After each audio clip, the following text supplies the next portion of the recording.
天气嘛，影响到咱台湾的电影市场。出门看电影的人数一日也减真济。今年新正年新上市的电影，成立会当讲是足稀微。3期台湾电影算算的归台湾，敢若卖2000多万。影城真场地咧防疫嘛较接消毒。即马到业者来推测座位，坐一个让一个的办法。每一组人客正平倒平，这两边拢让一位，安尼才袂伤过晚。嘛会当降低收晚去直接到的机会。算算的一场观众减差不多3-4成。也是希望讲防疫会当来拼业绩。先帮你消毒一下面手，按量一下体温呢。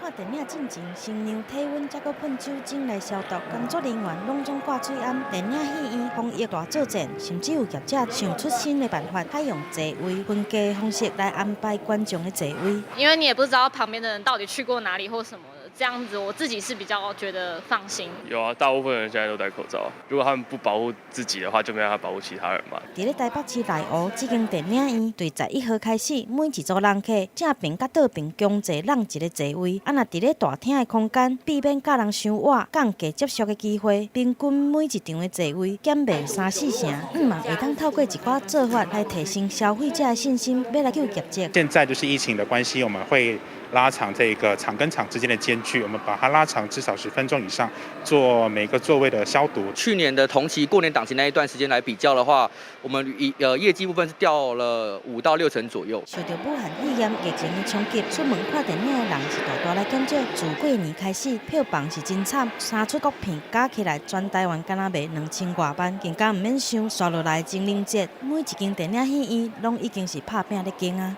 记者综合报道。